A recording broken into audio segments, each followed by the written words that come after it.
slow start to this year's Maitland show, organisers are hoping for a record crowd because admission charges have not increased in 2 years. Yesterday, heat, wind and then rain made it difficult for sideshow operators and organisers in the main ring. But the show must go on, according to the Secretary, Mr Mick Roper. Well, I don't think it's unusual in Maitland to have a little bit of bad weather, so it doesn't really dampen our enthusiasm about the remainder of the show, because we know that today, tonight, tomorrow and Saturday night, Sunday will be all big days, so what you lose in the merry-go-round you pick up in the razzle-dazzle, so we're not really perturbed about it because we've got a great program on mainly lead events during the day today, but then 5:30 we start with a big rodeo tonight, and goes through to 9 o'clock, fireworks, Commodore Drive team, parachutist, bike spectacular, Smoky Bear show goes all day, so there's lots and lots of free entertainment today for all ages, and well, last night was last night, and today's another day.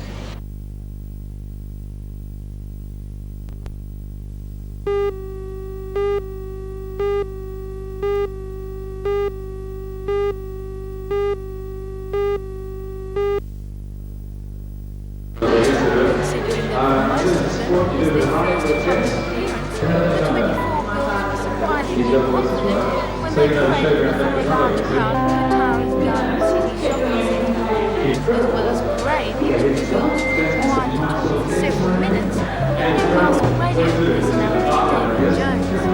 They were questioned about their jobs, their hobbies and the reasons why they would like to be Newcastle showgirl. The answers to that question ranged from nervous laughing and shrug to I'd like to promote Newcastle or I'd like to make lots of people smile. The star showgirl will be chosen for her personality and speech as well as for her beauty. The winners of the quest will be announced on the 25th of this month at the Newcastle show. The showgirl and the runner-up will then compete in the zone quest to be judged in Maitland on March 3rd. The two winners of that contest will represent the region at Sydney's Royal Easter Show.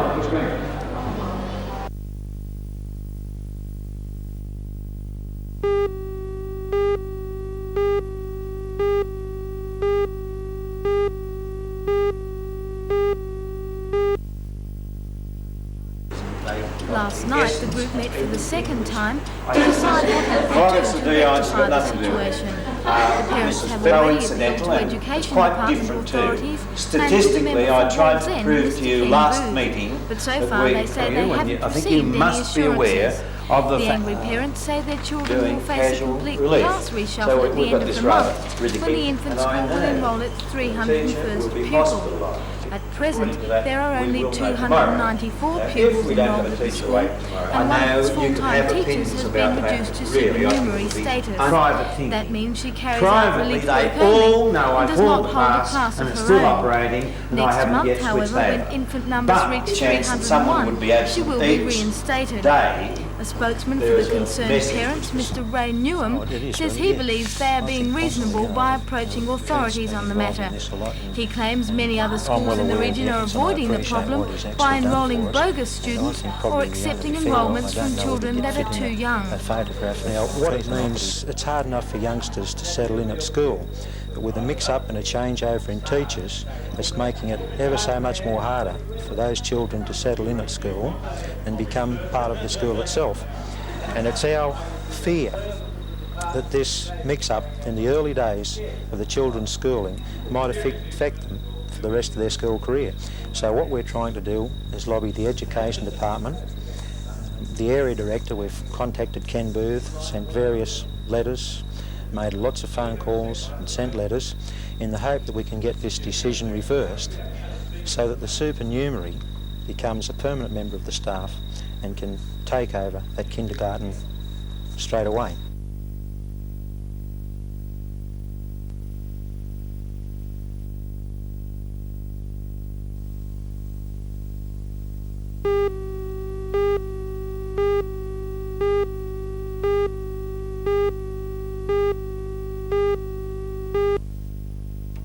Strongest contingent of riders and their passengers ever to contest the state sidecar title, will compete in the 2HD John Reid Travel New South Wales Speedway Championships. The big line-up of home state competitors will be joined by others from South Australia and Victoria. International riders that have accepted will make it the most open title on record.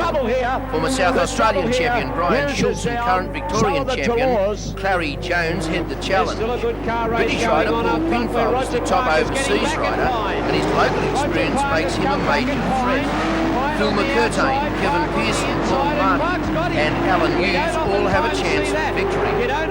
A-grade sedan rider John Pine has declared himself fit and will take his place in the field after being injured in a pile-up last week. Pine, the Kewers Ranger, look at them. Oh, Smith's over the top of Pine.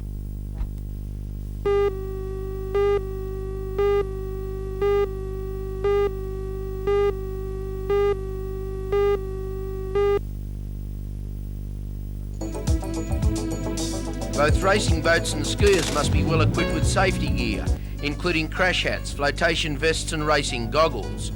The 140-kilometre bridge-to-bridge held on the Hawkesbury River is the only event that equals this 85-kilometre event. Top boats will be Firebird, Louise J, Missile 1982, bridge-to-bridge winner Assassin, Plus One, Ripper, Tiger and the Judge and outboarders Bullet and Slippery. The action will be fast and furious.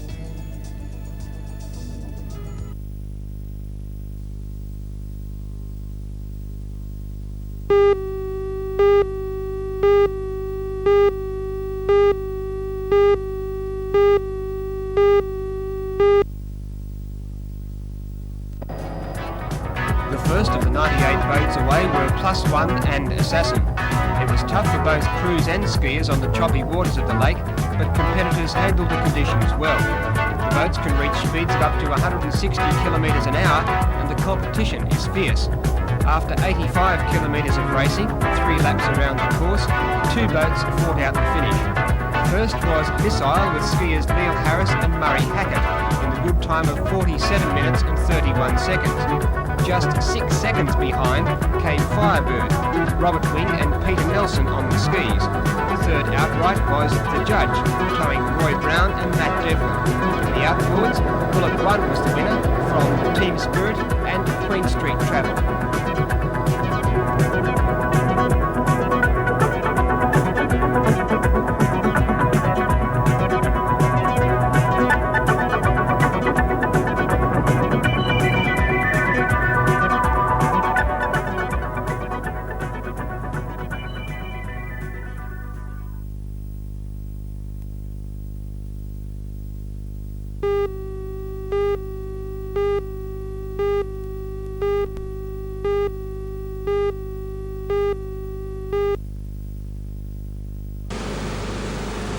The fire began in the rear section of Alan Wyndham's performance motorcycle accessory shop at about 9:20 last night.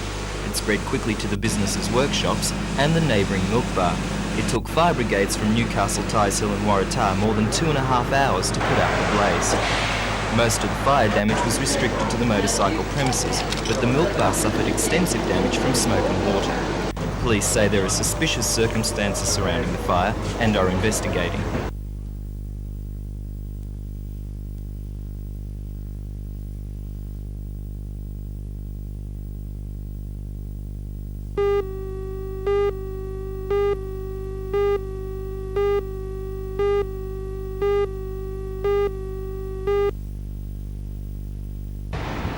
The 82nd annual Newcastle Show opens tomorrow, and today the Newcastle Showground was the scene of the usual day before hectic preparations. Sideshow Alley was no exception, with the traditional showies setting up their attractions, which each year seem to contain new gimmicks of daredevilry and skill. Pavilions were also a scene of scaffolding and colourful bill posters, gradually taking shape into the sort of commercial showroom away from home. Stables looked more like a horse beauty parlour, these trotters receiving a haircut designed for looks as well as speed. The nerve centre of the Newcastle Show will once again be the show secretary's office. Late day organisers were trimming their complex show coordination programme. Show secretary Mr Fred Bennett is confident I think so. to be a winner. Right. At this time it's pretty well put together and it looks like being a very good show. Given good weather we're very, very happy. Yes, well, weather's one thing you can't do much about, but obviously the show's got away to a tremendous start with a record sponsorship of $90,000. With a record sponsorship, this enables us to put extra prize money, extra events into the ring, particularly BP jumping, for example, $10,000 prize money and so on. It's a big, big help and helps our show. Mr. Bennett, if you had to pick on some highlight for this year's show, what would you say it was? Very good question. I think the highlight this year is the free entertainment we're putting on. We go out in quite a big way, and we think the public will not only look for it but appreciate it.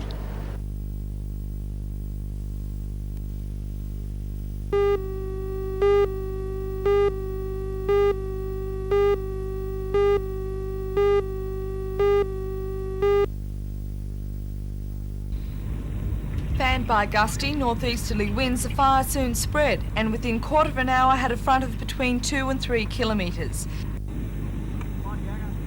It was burning on inaccessible swampland to the west of Marylands. Firemen were forced to wait until the blaze burned onto pasture land before they could put it out. And they say no property was damaged. The fire began at about 6:30 last night in land behind the Coal and Allied Coal Washery at Hexham. At this stage, it's not known how the blaze started.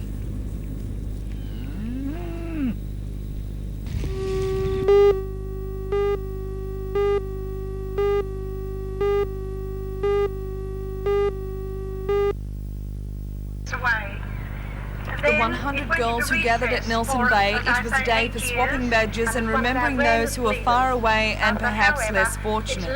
That's what Thinking Day is all about. And for the Brownies and Girl Guides, it's an annual event.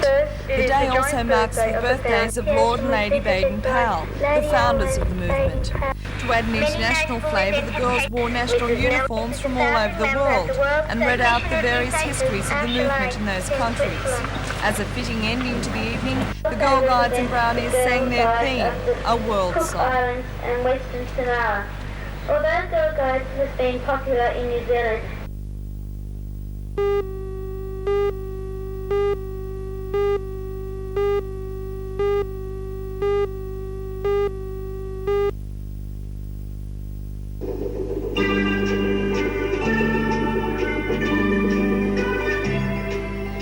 Chinese health exercise art has been in existence for more than 700 years. It's a relaxing sport, and enthusiasts say it can cure anything from backache to constipation. Founder-president of the Tai Chi movement in Australia, Mr. Gary Cole, was in Newcastle last night to give an exhibition at the Kahaiba Bowling Club. Well, there are about at least 20,000 people, I would say, now practicing it in Australia. There are at least 10,000 that I know of that are within the Australian Academy of Tai Chi. Well, Tai Chi is considered as part of Chinese medicine. We call it the physiotherapeutic part of Chinese medicine. I suppose you can say there is a range from the very basic of loosening the joints, toning up the muscles, stretching, to the moving meditation. And then with instruments like the sword and the fan, we start to leap about in kicks and increasing more the agility aspect of it. The Tai Chi Academy now has 50 branches throughout Australia, 6 of which are in Newcastle.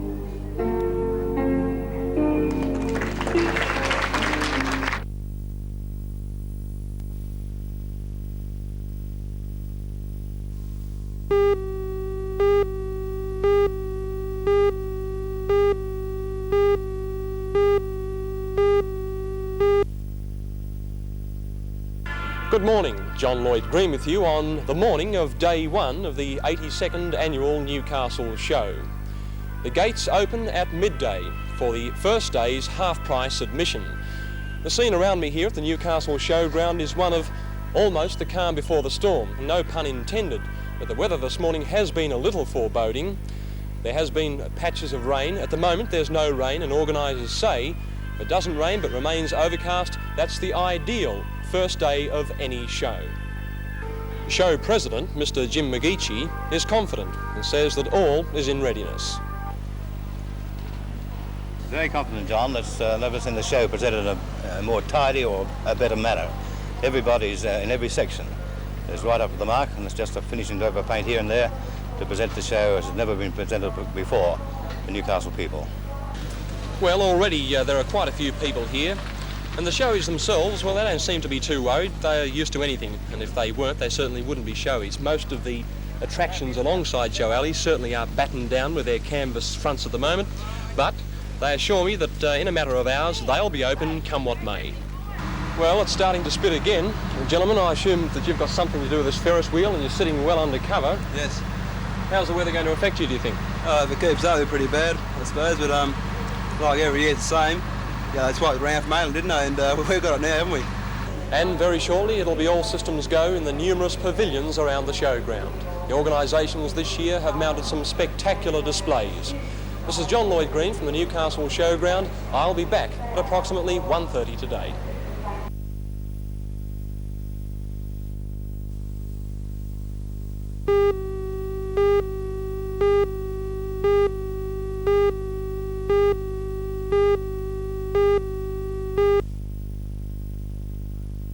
Mr Paul Newmark, the chairman-elect of Newcastle KB United, had the good news for all Hunter Valley soccer fans today. KB United is up and going for 83. Yes, Mike. I believe after a late meeting last night and with Ken Kaiser and the players that we will have a team, Newcastle United, in the National Soccer League this year. You're having a meeting tonight, a board meeting to elect a new board. That will be done at Adamstown Rosebuds, and I believe by tomorrow morning the new board will be in operation. Now this will cement the relationships between the Northern Soccer Federation, KB United, and the National Soccer League, which will ensure that KB will field a total side this year. They will field a total side, a happy squad, because I believe that the players now understand everything.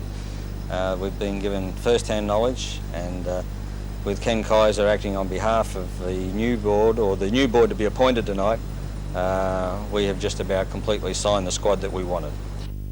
Following the good news that KB United is up and running for the 1983 season is the announcement that the match between Canberra and Newcastle, the annual Prime Minister's Cup clash, will take place this Saturday. That is for sure, Mike. It'll be played at the International Sports Centre, kicking off at 2:30, and I'm sure that with the backing of the Newcastle people, we hope to see a big crowd out there to put Newcastle back.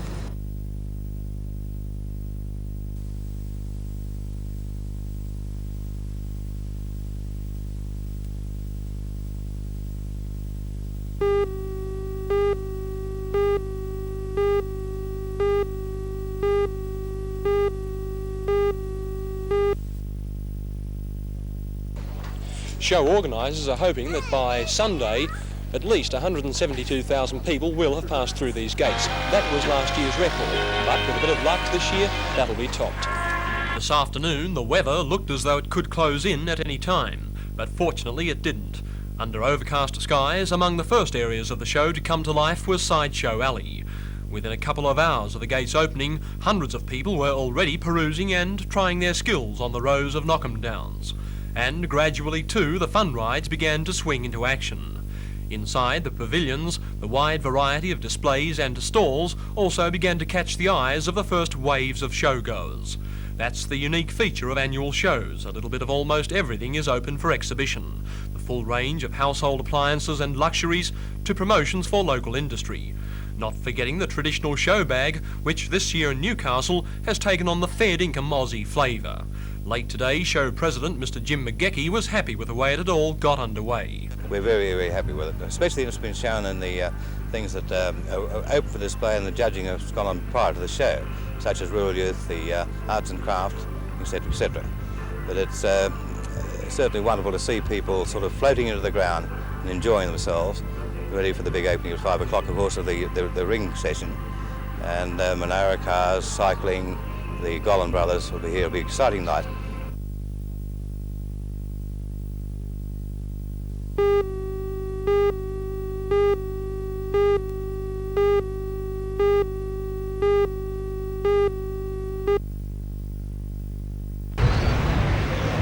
The strike was called in protest at the state government insistence that subcontractors be allowed on site as a prerequisite to the dockyard tendering for the third Sydney Manly ferry. The dockyard management says it cannot bid competitively without the subcontractors. The men fear they may lose their jobs. At this meeting they agreed to allow in subcontractors but pressed for further talks with the dockyard to ensure no job losses. The tender closes tomorrow for the $10 million ferry, but it's hoped the dockyard will get an extension to submit its tender.